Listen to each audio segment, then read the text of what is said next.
والدہ سلافہ بنت سعد۔ سلافہ بنت سعد بڑی مالدار عورت تھی، بڑی تیز تھی۔ اس نے قسم کھائی تھی کہ میرے دو بیٹے چونکہ حضرت عاصم بن ثابت نے قتل کر دیے، اس نے قسم کھائی تھی کہ میں معاذ اللہ انہیں قتل کراؤں گی اور ان کی گردن اترواؤں گی اور ان کی کھوپڑی میں شراب بھر کے پیوں گی۔ جملے بولنے والے کئی دفعہ بڑا ہی بول جاتے ہیں۔ حضرت عاصم بن ثابت بن قیس رضی اللہ تعالیٰ، سلافہ بن سعد کہنے لگی کہ میرے بیٹے چونکہ انہوں نے قتل کیے تو 100 اونٹ دوں گی جو انہیں شہید کرے گا، اور پھر میں معاذ اللہ ان کی گردن اتروا کے کھوپڑی کے اندر شراب بھر کے پیوں گی۔ حضرت عاصم بن ثابت بڑے بہادر تھے، قابو نہ آ سکے۔ کافروں نے ایک چال چلی کہ مدینے سے کچھ مبلغ مانگے تبلیغ کرنے کے لیے، بطور مبلغ کو مانگا، لیکن رستے میں بددیانتی کی، جھوٹ بولا، ظلم کیا، انہیں گرفتار کیا اور گرفتار کر کے معاذ اللہ تعالیٰ انہیں بیچنا چاہا۔ حضرت عاصم بن ثابت کہنے لگے میں میدان کا آدمی ہوں، میں قید ہونے سے لڑائی کرنے کو بہتر سمجھتا ہوں، میں کفار کا قیدی ہونے سے شہید ہونے کو فضیلت دوں گا۔ تلوار نکال لی، نیزے نکال لیے، لڑنے لگے۔ اب اکیلا آدمی اور سامنے درجنوں بیسیوں لڑنے والے، سب کا رخ جب انہی کی طرف ہوا، حضرت عاصم بن ثابت بن قیس رضی اللہ تعالیٰ عنہ سمجھنے لگے اب شہید ہو جاؤں گا، تو آپ نے ایک دعا مانگی، کہنے لگے اے اللہ میرے بدن کی حفاظت کرنا، اے اللہ میرے وجود کی حفاظت کرنا، گویا میری لاش کی یہ بے حرمتی نہ کرے، اللہ حفاظت کرنا۔ شہید کر دیے گئے۔ جیسے ہی آپ شہید ہوئے تو اب وہاں تو منت یہ تھی نا معاذ اللہ کے گلا کاٹیں گے اور معاذ اللہ کھوپڑی میں شراب پئیں گے۔ انہوں نے دعا کر دی، یا اللہ حفاظت کرنا۔ آپ سب بھی دعا کریں، یا اللہ ہماری حفاظت فرما، اے اللہ دنیا میں بھی حفاظت فرما، قبر میں بھی حفاظت فرما، حاسدوں سے، شریروں سے، مفسدوں سے، اے اللہ حفاظت کرنا۔ یہ دعا فرمائی۔ جب آپ شہید کر دیے گئے نا، لاش مبارک قریب تھی، تو کافر گردن کاٹنے کے لیے آگے بڑھے تو سینکڑوں کی تعداد میں شہد کی مکھیاں آ گئیں۔ انہوں نے گھیرا ڈال لیا سارے وجود کو۔ اب کتنی کو مکھیاں اڑائیں؟ ایک کو اڑاتے ہیں 10 اور آ جاتی ہیں، 2 کو اڑاتے ہیں 10 اور ان کا خیال تھا شاید وجود کاٹنے آئیں گے۔ وہ چلے گئے، کہنے لگے شام کو جب مکھیاں چلی جائیں گی تو دوبارہ آئیں گے، لیکن جب مکھیاں اڑی تو انہوں نے وجود کو چھوا بھی نہیں تھا۔ انہوں نے وجود کی حفاظت کی، دعا مانگی تھی، اے اللہ ان سے میری حفاظت فرما، مجھے ثابت قدم رکھ۔ مکھیوں نے وجود کو چھوا بھی نہیں، اور جب رات ہوئی تو نہ بادل تھے، نہ پانی تھا، نہ ہوا تھی، لیکن اللہ نے پانی بھیجا، بارش آئی، حضرت عاصم بن ثابت کی لاش کو بہا کے لے گئی، وجود بہا کے لے گئی۔ سویرے ڈھونڈتے رہے پر ان کا وجود کسی کو ملا۔ سویرے اٹھ کے موبائل پہ نظر ڈالنا ضروری نہیں، کھاتا دیکھنا ضروری نہیں، سویرے اٹھ کے کوئی روب ڈالنے کے نئے نئے طریقے اور مال کمانے کے نئے نئے طریقے سوچنا، یہ تو مردہ کر دیتا ہے دل کو۔ سویرے اٹھ اور سب سے پہلے دل پہ نظر ڈال۔ اگر تیرا دل بغض سے پاک ہے تو پھر انشاءاللہ تعالیٰ پیسے اگر آج تھوڑے بھی کمائے گئے تو نیند رات کو انشاءاللہ سکون کی اللہ عطا فرمائے۔ لیکن اگر اندر حسد کا، بغض کا، نفاق کا دھندا چل رہا ہے، دھندا، کیا خوبصورت بات کرتے ہیں اللہ کے بندے حضرت سلطان بہو رحمت اللہ تعالیٰ علیہ فرمانے لگے، اور دل کالے نالو منہ کالا چنگا، جے کوئی رمز پچھانے، دل کالے نالو منہ کالا چنگا، جے کوئی رمز پچھانے۔ چھوڑ، منہ کالا ہو جائے تو کام چل جاتا ہے، لیکن دل کالا ہو جائے تو تباہی اتر جاتا۔ دل نہ تیرا سیاہ کالا ہو، مہربانی کر۔ اتنی لڑائی کسی کی کسی کے ساتھ نہیں جتنی تکلیفیں ابو جہل اور اس کی اولاد نے میرے رسول کو پہنچائی۔ لیکن میرے رسول کریم صلی اللہ علیہ وسلم سے، اور سون یار سون، چھوڑ تو سسر کی بات، تو چھوڑ ساس کی بات، تو چھوڑ بھائی کی بات، تو چھوڑ پڑوسی کی بات، چھوڑ تو مالک کی بات۔ اکرمہ بن ابو جہل دوڑ گیا تھا، ابو جہل کا بیٹا، وہ اپنے باپ سے زیادہ دشمنی کرتا، دوڑ گیا، اور وہ کہنے لگے لوگ مکے والے کہ اگر اکرمہ ہاتھ لگ گیا تو عمر فاروق اس کے ٹکڑے ٹکڑے کریں گے، علی لٹکا دیں گے، اس سے یہ بڑا کافر ہے، بڑا ظالم ہے۔ اکرمہ کی بیوی آ کے مدینے والے رسول کے قدموں میں بیٹھ کے رو کے کہنے لگی سونے چھوٹے چھوٹے بچے ہیں، تکلیف اس نے بڑی دی ہے حضور، اس نے اس کے باپ نے ستایا بڑا ہے، یا رسول اللہ کو مہربانی ہو جائے۔ تو نبی پاک نے سر سے پگڑی اتار کے دی، فرمایا جا اسے جا کے نشانی دینا کہ رسول نے تجھے معاف کر دیا۔ تو کون سے اتنے بڑے دعوتیں لیے بیٹھا ہے؟ اور میں بڑی دفعہ کہہ چکا ہوں، بڑی دفعہ، کہ نبی پاک کی شہزادی کا قاتل حضرت زینب بڑی بیٹی جس نے نیزہ مارا تھا گھوڑے کو اور وہ گھوڑے سے گر گئی تھی، وہ آ گیا فتح مکہ کے بیٹی کا قاتل، اور اس نے اپنے چہرے پہ نقاب اوڑھ کے تو نبی پاک کے سامنے آیا، کہنے لگا بہت بڑا دشمن بھی آئے تو معاف کر دیتے ہو۔ تو نبی کریم فرمانے لگے بیٹیاں بھولا نہیں کرتی، پر تو کلمہ پڑھ میں تجھے بھی معاف کرنے کو تیار۔ یہ بھولا نہیں کرتی، کیا کروں، بیٹیاں کہاں بولتی، کیونکہ پڑھ نہ کلمہ۔ یارا بات کو سمجھے، کون سی دعوتیں لیے بیٹھے؟ کر لو اس بہن کو فون جس کے ساتھ بلا وجہ کا رٹا ڈال لیا ہے، چچا چچا ہی ہوتا ہے، وہ کوئی کافر مشرک تو نہیں نہ ہو گیا، کر لو صلح۔ اور سنو، میرے نبی پاک صلی اللہ علیہ وسلم نے فرمایا دو بھائی اگر ناراض ہو تو جو صلح پہلے کرے گا وہ جنت میں پہلے جائے گا، آگے آگے چلے گا۔ مہربانی فرمائیں، سب سے پہلے اپنی زندگی سے یہ عداوت نکالیں۔ ہمارا کسی سے رٹا ہی کوئی نہیں، جھگڑا ہی کوئی نہیں، کیا ضرورت ہے؟ جھگڑا اس کا ہوتا ہے جس کی کوئی ذات ہوتی ہے، جھگڑا اس کا ہوتا ہے جس نے اپنے آپ کو بت بنا لیا ہے، جھگڑا اس کا جس نے انا پال لی ہے، جھگڑا تو اس کا ہے جو کہتا ہے میں کچھ ہے ہوں، جھگڑا تو اس کا ہے۔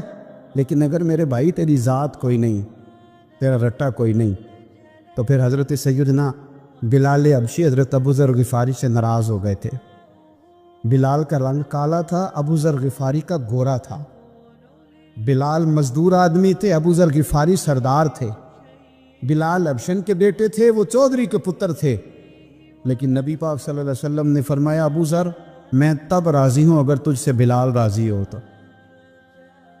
تو سیدنا ابو ذر غفاری نے ایک منٹ نہیں لگایا، ذات کا بت کوئی نہیں تھا، جا کے تو جناب بلال کے سامنے لیٹ گئے، کہنے لگے حبشن کے بیٹے اٹھا اپنا پیر اور میرے منہ پہ رکھ، اور میں دنیا والوں کو بتاؤں کہ تھا تو حبشن کا بیٹا، پر مدینے والے رسول نے تجھے کتنی عزتیں عطا کر دی۔ مہربانی کرو، آپ یقین کرو ایسے گھٹن سی ہے، 10 آدمی اکٹھے نہیں بیٹھ سکتے کسی جگہ۔ آپ یقین کریں 4 دوست اور بڑی پیاری باتیں کر رہے ہیں، وہ کیا خوبصورت ان کی گفتگو ہے، لیکن ایک اٹھ کے گیا تو 3 اس کی غیبتیں کرنے لگ گئے، ایک ان میں سے اٹھ کے گیا تو باقی 2 غیبتیں کرنے لگ گئے۔ لب و لہجہ اتنا سخت اور ترش اختیار کیا جس کی حاجت ہی نہیں، ضرورت ہی نہیں، یہ آپ کیا کر رہے ہیں؟ تو کبھی بھی اس طرح کا رویہ نہ، جس کی تعریف کر لی سو اس کی کر لی۔ اور میرے نبی پاک صلی اللہ علیہ وسلم نے فرمایا جس کی ایک دفعہ تعریف کر لو کوشش کرنا زندگی پر دوبارہ توہین نہ کرنا، اپنی زندگی سے نکالیں گلا شکوہ، تھوڑی دیر کے لیے سیکھ لیں معاف کرنا، عداوت کو نکال دیں، پہل کریں۔ اور 2 قدم ہوتا ہے انسان کے لیے، صرف 2 قدم، ایک قدم آپ نے اپنے نفس کی خواہش پہ رکھنا ہے، انشاءاللہ دوسرا قدم اللہ کے قرب کی طرف بڑھ جائے، اللہ کے قرب کی، صرف 2 قدم ہے، لمبا مسئلہ کوئی نہیں۔ تو پہلی بات محبت کے لیے یہ دیکھیں، اسلام نے نماز فرض کی، نماز بندے کا اللہ سے رشتہ ہے، لیکن فرمایا وَرْكَعُوا مَعَ الرَّاكِعِينَ، اکیلے اکیلے نہ پڑھنا، جماعت کے ساتھ پڑھنا، جماعت کے ساتھ۔ پھر فرمایا چھوٹی مسجد میں جمعہ نہ پڑھنا، جامع مسجد میں جا کے پڑھنا۔ پھر فرمایا جب عید پڑھنا تو کھلے میدانوں میں سارے مل کے پڑھنا۔ پھر فرمایا جب حج پہ آؤ نا تو تمہیں سکون شلوار قمیض میں ہے یا تہمت کرتے میں ہے، لیکن جہاں جب میری بارگاہ میں آؤ نا میرا دل کرتا ہے سب کا ایک رنگ ہو، سفید۔ اور بڑی خوبصورت حدیث ترغیب و ترہیب میں نبی کریم صلی اللہ علیہ وسلم نے فرمایا کہ جب لاکھوں حاجی میدان عرفات میں جمع ہوتے ہیں نا، میدان عرفات میں کوئی بہت عالیشان بندوبست آج بھی نہیں ہے، آج بھی لوگ چٹائیوں پہ بیٹھتے، اور اے سی والی بس میں بھی آپ بیٹھ کے جائیں تو پھر بھی کچھ نہ کچھ گرد آپ پر پڑ ہی جاتی ہے، وضو کرنے جائیں تو پھر بھی کچھ نہ کچھ ریت سر میں، داڑھی میں، بالوں میں پڑ جاتی ہے۔ لیکن لاکھوں لوگ آئیں پر اکٹھے ہو کے آئیں، اکیلے اکیلے کوئی میدان عرفات میں جائے اور 9 ذی الحج کے علاوہ جائے تو یہ مقام اسے نہیں ملتا۔ لاکھوں آئے، اکٹھے آئے تو حضرت ابو ہریرہ رضی اللہ تعالیٰ عنہ فرماتے ہیں رب کریم آسمان کے دروازے کھول کے فرشتوں سے فرماتے ہیں ذرا نیچے تو نظر کرو، فرشتے دیکھتے ہیں نیچے تو اللہ فرماتا ہے ان کے چہروں پر گرد ہے کہ بڑے بڑے بنگلوں میں رہنے والے، ان کی حالت دیکھو کتنی آج خستہ ہے۔ گویا تم نے تو کہا تھا نا یہ فساد پھیلائیں گے، تو فرشتوں مجھے بتاؤ یہ اربوں پتی، یہ مفتی، یہ صوفی، یہ علامہ، یہ شیخ، یہ پیر، یہ اتنے اتنے بڑے لوگ یہ کدھر آئے ہیں بتاؤ؟ تو فرشتے عرض کرتے ہیں اللہ تجھے راضی کرنے آئے ہیں۔ یہ لاکھوں لوگ گھر بار چھوڑ کے تجھے راضی کرنے آئے۔ تو میرے نبی پاک علیہ السلام فرماتے ہیں پھر رب فرماتا ہے تم گواہ ہو جاؤ، میں نے ان سب کو دوزخ سے آزاد کر کے ان کے لیے جنت کا فیصلہ کر لیا۔ اور حضرت فضیل بن ایاز کہتے ہیں میں نے 1 سال کہا تھا اے اللہ مجھے بتا تو صحیح، اتنے بلا لی ہیں، قبول کس کس کا ہوا ہے؟ تو کہتے ہیں میں اور جاگتے ہوئے تو عاطف غیب سے ندا آئی فضیل تو کو منشی نہیں اللہ کی رحمت کا کہ تجھے پوچھ کے قبول کیا جائے گا، میں نے بلایا ہی اسے تھا جس کا میں نے قبول کر لینا تھا، دوسرا میں نے داخل ہی کوئی نہیں ہونے دیا، یہاں آیا ہی وہ ہے جس کا میں نے قبول کرنا تھا۔ حضور فرماتے ہیں رب فرماتے ہیں گواہ ہو جاؤ میں نے ان کے گناہ بخش کے جنت کا فیصلہ کر، اگلے لفظ سنیں گے تو اور خوش ہو جائیں گے۔ نبی پاک علیہ السلام فرمانے لگے، حضور فرمانے لگے رب فرشتوں سے فرماتا ہے انہیں بھی بخش دیا ہے، اور جن جن کے لیے یہ دعا کریں گے میں ان سب کے لیے مغفرت فرما دوں۔ تو یہ ساری اجتماعی عبادات مسلمانوں کو آپس میں جوڑنے کے لیے، آپس کی محبتوں کے فروغ کے لیے۔ زکوٰۃ کیا ہے؟ امیروں کا غریبوں کو حصہ دینا۔ قربانی کیا ہے؟ اپنے پیسوں کا جانور خرید اور اپنے پیسے لگا کے اسے ذبح کر، پھر اس کا گوشت بنا، ساری ڈیوٹی تیری پر دینا غریبوں کو۔ یہ کیا ہے؟ یہ لوگوں کو ایک دوسرے سے جوڑتا ہے، یہ محبتیں پیدا کرتا ہے۔ میرے نبی پاک علیہ السلام نے فرمایا ایک دوسرے کو تحفہ لیا کرو، دیا کرو، اس سے محبت بڑھتی ہے۔ تحفہ دیا کرو، اس سے صرف لینا نہیں، تحفہ مہربانی فرمائیں۔ کسی کی جیب پر دھیان رکھنا منع ہے دین میں، بلکہ نبی پاک صلی اللہ علیہ وسلم نے فرمایا اگر تم چاہتے ہو نا کہ لوگ تم سے پیار کریں تو فرمایا جو ان کی جیبوں میں ہے اس سے بے نیاز ہو جاؤ، پھر تم یہ چھوڑ دو کہ یہ میرے لیے لایا کیا ہے۔ اگر تم لوگوں کی جیبوں پر توجہ کرو گے تو پھر وہ لوگ تم سے کبھی محبت نہیں کریں گے۔ لیکن ایک شریعت نے جو اینگل دی تحفے طائف کی، اس کا جو انداز ہے اس پر ذرا غور کریں۔ حضرت جابر بن عبداللہ رضی اللہ تعالیٰ عنہ فرمانے لگے کہ میری اماں نے نا حریرہ بنایا، عرب شریف میں کھانا بنتا تھا حریرہ۔ میرے والد گرامی نے میری ماں سے سفارش کی، ان کے والد حضرت عبداللہ ابن عمر یہ میدان احد کے پہلے شہید ہیں، اور نبی کریم صلی اللہ علیہ وسلم نے فرمایا تھا جو شہید ہوا رب نے اس پر پردے ڈال کے بات کی، لیکن جابر جب تیرے والد گئے ہیں تو رب نے بے پردہ گفتگو فرمائی ہے۔ اتنا بڑا آدمی حضرت عبداللہ ابن عمر رضی اللہ تعالیٰ، تو انہوں نے نا اپنی بیوی سے کہا کہ اچھا سا حریرہ بناؤ، میں نے سرکار کی بارگاہ میں پیش کرنا ہے۔ تو کہتے ہیں بڑا پیارا، میری ماں نے نا بڑی خوشبو اس میں سے آ رہی تھی، وہ تیار کر کے اور بڑے برتن میں ڈال کے اوپر سے ڈھک کے مجھے دیا۔ جب میں نبی کریم صلی اللہ علیہ وسلم کی بارگاہ عالی مرتبت میں پہنچا تو اس کی خوشبو تو دور سے آ رہی تھی، اور ویسے بھی اللہ تعالیٰ نے غیب کی کنجیاں حضور کو عطا فرمائیں، لیکن نبی کریم صلی اللہ علیہ وسلم پھر بھی فرمانے لگے تیرے باپ نے گوشت پکا کے بھیجا میرے لیے، اندر حریرہ ہے اور خوشبو آ رہی ہے۔ حضور فرمانے لگے تیرے والد نے کیا گوشت بنا کے بھیجا؟ اللہ کرے آپ کو سمجھ آئے میری بات۔ سرکار کسی سے کسی چیز کا مطالبہ کرے تو یہ اس کے نصیب ہے، یہ تو وہ قبول ہو گیا۔ چونکہ نبی کریم کی تو بیٹی سیدہ فاطمہ کے گھر اگر شام کو کھانا نہ پکے تو رب جنت سے بھیج دیتا ہے، تو سرکار کو تو محتاجی نہیں کسی کی۔ لیکن حضور صلی اللہ علیہ وسلم، آپ بات کو سمجھیے گا میں کیا عرض کر رہا ہوں، اس اشارے کو سمجھے جس کو صحابہ سمجھے۔ نبی پاک صلی اللہ تعالی علیہ وسلم نے فرمایا تیرے ابا نے گوشت پکا کے بھیجا ہے؟ کہتے میں نے پلیٹ اٹھا کے اس کی حضور نے یہ حریرہ ہے، تو سرکار نے وہ نکال لیا۔ کہتے ہیں حضرت جابر بن عبداللہ کہ میں چونکہ پختہ عمر کا نہیں تھا، میں واپس گیا، میں نے جا کے عرض کی کہ ابا جی نبی پاک صلی اللہ علیہ وسلم کو تو پتہ تھا حریرہ ہے اور اس کی خوشبو بھی آ رہی، پھر حضور نے یہ کیوں فرمایا کہ گوشت ہے اندر؟ قربان جائیں، کہا گھر جا کے میں نے عرض کی، میں نے کہا ابا جی حضور کو تو پتہ تھا حریرہ ہے، تو سرکار نے یہ کیوں فرمایا کہ گوشت لائے ہو؟ تو کہتے ہیں میرے ابا کی آنکھوں میں آنسو آ گئے۔ آپ سمجھے نا، جب عشق سکھاتا ہے آداب خود آگاہی، رو پڑے اور فرمانے لگے تو خوش قسمت نہیں کہ حضور نے تجھ سے پوچھا ہے کہ تیرے باپ نے گوشت بھیجا، فرمایا جلدی کر ایک بکری پکڑ کے لا۔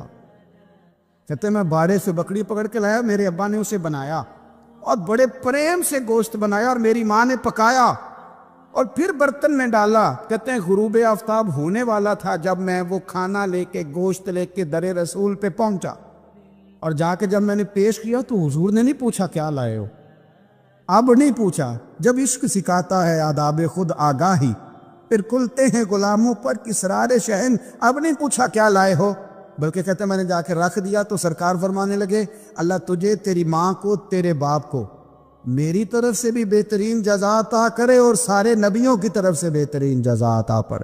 بات کو سمجھی، یہ جو تحائف ہوتے ہیں لیکن نا، پہلا حق سب سے پہلے غریبوں کو دینا ہے، اور جب آپ سمجھ لیں کہ میں اپنے محلے میں غرباء کو تقسیم کر چکا تو پھر آپ نے یہ تحفہ بانٹنا ہے، پھر عید پہ تحفے دینے ہیں۔ نبی پاک صلی اللہ علیہ وسلم اپنے کسی صحابی کی شادی ہوتی تو اپنے دست مبارک سے کھجورے بانٹا کرتے، کھجورے اپنے دست مبارک سے بانٹا کرتے۔ تحفے سے محبت بڑھتی ہے، اس سے پیار بڑھتا ہے، تو تحائف کا تبادلہ کریں، لیکن میں کہہ چکا ہوں کہ صرف لینے کا مزاج نہ بنائیں، یہ دو طرفہ معاملہ ہے، اس پر آپ غور کریں۔ پھر اگر آپ چاہتے ہیں کہ آپ محبت میں مزید فروغ ہو تو زندگی میں عاجزی پیدا کریں۔ کنز المال میں حدیث ہے، ایک مختصر جملہ ہے حدیث کا، پر اسے یاد رکھنا۔